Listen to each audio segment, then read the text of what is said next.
Alright guys, we got a brand new update in the game yesterday where we are getting the new SP Akashi. However, the biggest news of them all, to be honest, is probably the fact that SP Aone will be coming 1 week early.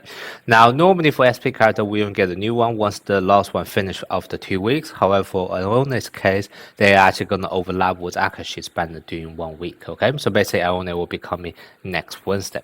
Now, this is obviously earlier than all of us expected, and I'm hoping certainly it wouldn't set a trend going forward. I already gave the feedback to the devs, but personally, in my opinion, if they only do this for a one-off, or maybe they only do it for characters where they're like 3 characters in the same scene, then personally I actually think it's manageable. Mainly because we actually gotten some really nice rewards in the update. Few days back where we have all of those SP tickets and also UR ticket and also a bunch of other nice rewards that we're able to get. Those doesn't exist on JP even nowadays, so that's definitely like a global exclusive perk. So in a way, this kind of make up for the rush of the banner in the sense that on balance, it probably everything balance out. Now, having said that, this is only in if the case where this only banner coming early, that kind of situation only happens a few times. If they actually do this every single week, so for example, for every single banner, it's always going to have a 1 week overlap with the next one. That'd be way too crazy. I already said that to the devs as well. So let's just monitor going forward exactly what's going to be the pattern. I think it's just too early to say, but yeah, personally, I think like if it just only happens a few times, I think it's completely manageable and kind of balanced out by the extra perks we have in the shops.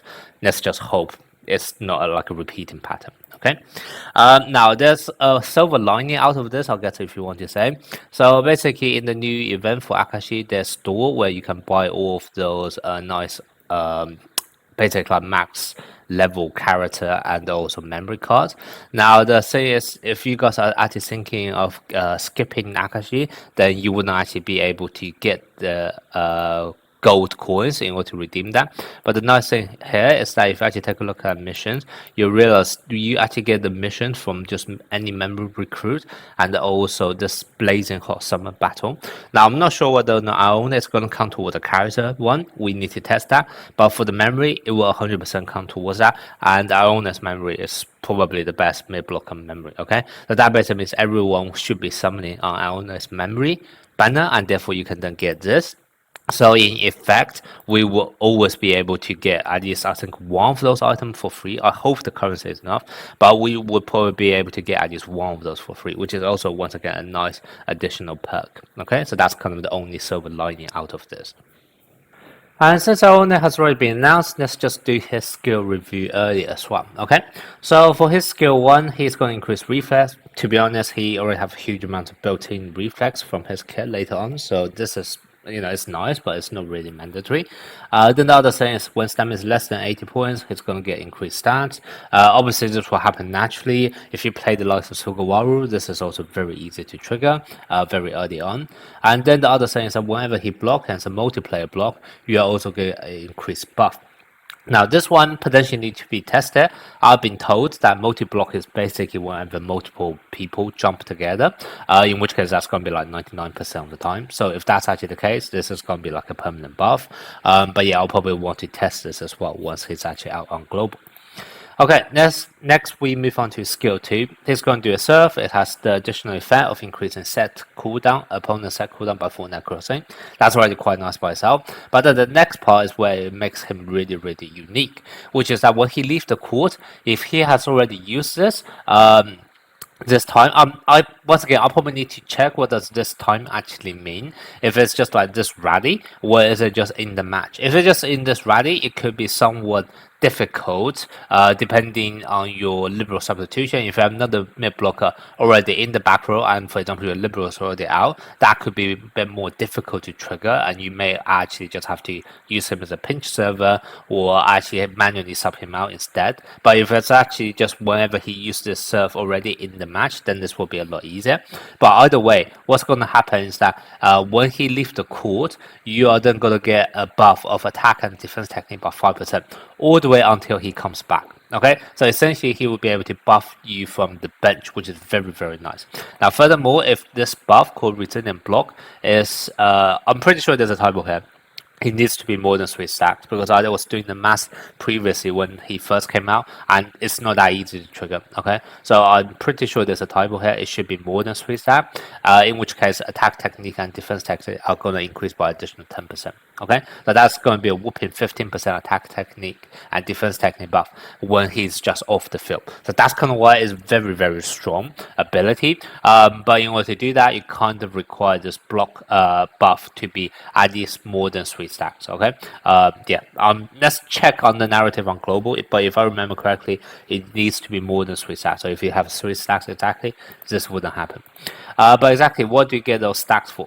So basically, when he's on the court and when someone spike, you are going to get the spiking player is going to get 1 stack of lockdown. And also, as soon as the match starts, all of the opponent will get 1 stack of lockdown. Okay. Now, whenever they have 2 stacks of lockdown, they will then be converted into this resilient block. And then, depending on how many blocks, how many stacks of those you have, then you can get additional effect. And then also for each stack, you can also increase your reflex by 10%. And that's kind of why I said, the reflex in skill 1 is kind of being a bit dwarfed by the fact that he can already build up reflex so early on. Okay, so that's kind of the idea here. Now, how easy it is to actually get all of those stacks is a different question, and that's kind of why I say to get it actually more than 3 stacks could be difficult. Now the reason for this is this. Okay, so you are going to start off with all of the opponent on the court with 1 stack of lockdown.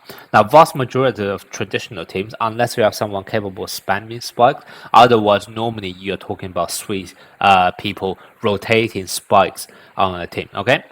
Now, if you have 3 spikers, what that basically means is that because you start off the match with no cooldown, so they will be capable of spiking very quickly. And in which case, the first 3 spikes the opponent do, each one of them will be a different player. And because they already start off with 1 stack, they get another stack when they spike. That already means you can convert them into 3 stacks of lockdown just after the first 3 spikes by the opponent, which is very nice. So getting to 3 stacks is actually incredibly easy. You can probably do that in like 1.5 rally or maybe 2 rally at most. However, the next part is where it gets difficult, because now basically all of the spikers have their lockdown already wiped, right? Because they already have 2 stacks. It has been removed in order to convert to this resilient block. Then what's going to happen is that the next time they rotate around, all 3 spikers, when they spike, they will only be getting lockdown. It wouldn't be converted to this resilient block straight away. And then you have to wait until the 3 spiking player to do a full rotation and then rotate back to the first guy again in order to then get additional resilient block stacks. So what that basically means is that it would only take you 3 enemy spikes in order to get up to 3 stacks. However, to get the 4th stack, you actually need the enemy to spike 7 times on average. And that's kind of why I say this is not as easy as it sounds in order to trigger, because what it says is, well, once again, this should be a typo. It should be more than 3, because if it's more than 3, that basically means you need at least 4 stacks, in which case it's going to take the enemy at least 7 spikes. And then it's going to be somewhat problematic depending on where your Aone is positioned. Now, if you position Aone, for example, starting off in the back so that he will eventually rotate to the surfing position, then yeah, sure, you can definitely trigger. If you have him positioned on the front row, but only on the most right hand side, so basically he spends 3 turns on the front, then yeah, there's a good chance you'll be able to get that as well. However, if you have him, for example, right next to the serving position, or maybe only 2 rotation away from the serving position, then very likely you won't actually be able to trigger this. Okay, so it's gonna be somewhat affecting in terms of your positioning, and to be honest, it's not that easy to sometimes, like when you have team building, it's not that flexible in order for you to always decide where you want to position a character. So that's kind of why it's going to be up to you on how you position and how you team build, and then whether or not you can only get this 5% or you actually then get to this 15%. Okay, now having said that, so basically I already said getting to 3 stacks, you only need 3 spike. Getting to the 4th stack, you need 7 spike, and then that goes up to getting to 6 stacks. All you need is 9 spikes. However, then it's going to jump up again, because if you actually don't want to get the 7th stack, what's going to happen is you essentially need to spike. The enemy need to spike 14 times, and once again, that's a massive jump, and that's kind of why for it to get to 7 stack, which essentially activated the last 2 lines here, that once again is going to be incredibly difficult. And in fact, by the time you get this, even if you are able to get that, very likely Aone will already be rotated to the back. Okay. So that's kind of why it's very, very tricky. And if you start off, I only add back just so that you can get all of those to be stacked up. By the time he rotates to the front, then very likely I only won't actually get into the his surfing position either. So that's kind of why it gets a bit tricky. And also the other thing is that because this lasts all the way until he comes back, ideally, you actually want to trigger this as early as possible. However, if you have to wait for the enemy to spike 7 times before then you are able to actually use this serve, and in order to buff it up, that also reduces the amount of time you're able to benefit from this, because you need Aone essentially to be on the court for longer before he's then subbed out. So that's kind of why there's a bit of a dilemma here, which can make it difficult. Okay, lastly, there's skill 4. When he do a block, your team morale increased by 15%. That's kind of his synergy with the Bokuto morale teams, etc. Okay, now let's move on to skill resonance. Skill resonance 2. This is massive, okay? This is by far the most important resonance for him.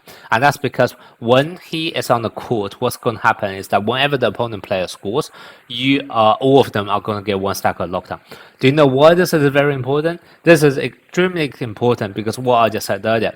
If you actually want him to get to, let's say, 3 stacks, what's going to happen? So if you want him to get to 4 stacks, you need the enemy to actually spike 7 times. However, with this, it's going to be different because the enemy first of all start off with all of them with 1 stack of lockdown, and then as soon as you lose a point, they get another stack. That basically means all 6 of the opponent are going to have 2 stacks of lockdown, which will then be converted to this buff. So as soon as you lose 1 point, what's going to happen is the enemy is going to have convert all 6 of their players into this resilient block sync, and then as a result, you are going to trigger all the way up to here immediately as soon as you lose 1 single point. And that basically makes it very, very valuable, both for Aone on the court and also off the court. Because once he's on the court, that basically means you start off essentially with 6 stacks from as soon as the enemy wins 1 point, and then that actually make it feasible for you to trigger the last 2 conditions here. And then for if you actually want to have Aone off the field just for that benefit, this is also massive. Because let's say if you actually have him as a pinch server, therefore he would only leave the court when you lose a point, then that basically means as soon as he loses that point, and therefore he will be subbed out because he's a pinch server, etc., then immediately, because the enemy will have 6 stacks, and then what that's going to happen is you're guaranteed then trigger this 5 plus 10, so 15% attack and defense technique, right? So this is by far the most important one. Then there's also this other thing, which is resetting the cooldown, which can be nice, but it kind of depending on whether or not you already use that ability, because let's say if you haven't actually used that ability at that point and you already reach 6 stack, because it's so easy, as soon as the enemy lose 1 point, you basically reset it, then this reset may not actually matter. So this one's a bit more situational, but the first half, this is massive game-changing buff for Aone, okay? Then skill resonance 4, when he's not on court, you're going to increase your further block. This is once again amazing ability in order to buff up your teammates even more, even from the bench, okay? So this is also amazing, just expensive. And then the other thing, when his reflex more than 100, for every 1% extra, you're going to get Spirit. Once again, this is skill resonance 4, which basically means you already have skill resonance 2. That basically means you kind of already start off the match with 6 stacks resilient block. That is already a 60% if it's at the lowest level. Very likely, because it's skill resonance 4, you would already have this at level 2 or level 3, in which case this could already be, let's say, a 90%, then plus this 10%. Like Aone, it's kind of like just busted with reflex once you get him to skill resonance 2 or higher. So this is almost guaranteed to be able to trigger, and in fact trigger very, very easily. So you can almost always get this full 60% buff in Spirit as well. Okay, then in terms of bonds, the main one is this one with Konkagawa, which is quite nice, but I'll save that one. Konkagawa is actually out. And then this one, which is the Beach Trio. This one is very nice if you really want to maximize the morale for Bokuto. But other than that, then it's a fairly average bond. It kind of just depends on how much you really value this team morale aspect, I guess. Okay, the reason why it's quite mid outside of that is, first of all, I only already have a huge amount of reflex, so if you actually use your own as a blocker, then this kind of doesn't really mean much. And then if you are not using Aone as a blocker, very likely he's at the back, in which case he will be rotated out. So this deployment bond wouldn't even be activating because you kind of want him to be subbed out for this effect, right? So that's kind of why the effect itself is pretty average. The main thing is more for this morale thing, and that's kind of why it's more depending on how much you care about that for a Bokuto team. Okay, so overall, how good is Aone? Ione, to me personally, if you only decide to pull one copy of him, I think he's not worth it. Like he is decent, but at only one copy, essentially the most you're going to get out of him is just a mere 5% attack and defense technique, walk is off. Now that's not bad, but in this scene. However, it's just like it's a really worth it to summon, let's say 120 times, 140 times, just for this mere extra 5% of attack or defense technique. However, if you can get him to skill rhythm 2, he is probably the best pinch server in my opinion. He literally comes onto the core, do a serve for you, increase enemy set skill by 4 cooldown, and then give you your extra 15% attack and defense technique for the remainder of the match. Well, absolutely crazy. You have him pinch serve for someone who's on position 2, so that as soon as he will be the first person to serve as soon as you rotate around, and then you basically enjoy the 15% buff for attack and defense technique, which is a very rare stats buff, right? So you basically enjoy that for a good 4 or actually no, it'd be way more than that. You probably enjoy it for at least 6 or 7 rallies in a match, which is absolutely great. Okay, so for me, should you summon for Aone or not? Really depends on whether or not you are willing to get him to skill rhythm 2. Okay, it's just going to be as simple as that. If you are willing to get him to skill rhythm 2, I think it's 100% worth it, even from a pinch serving point of view. If you actually play him on the field, obviously he can actually trigger off this as well, and that can also make him very strong. Okay, so it's mainly going to be down to your resource management on whether or not you want to spend, let's say, 200 summons, etc., to actually get Aone to skill rhythm 2. But it's definitely worth the investment long term. If you really have a pay to win player and can get him to skill rhythm 4, even better, a permanent buff from the bench. Okay, so that's going to be my thoughts on it. Let me know what you guys think, and also if you are planning to summon for him.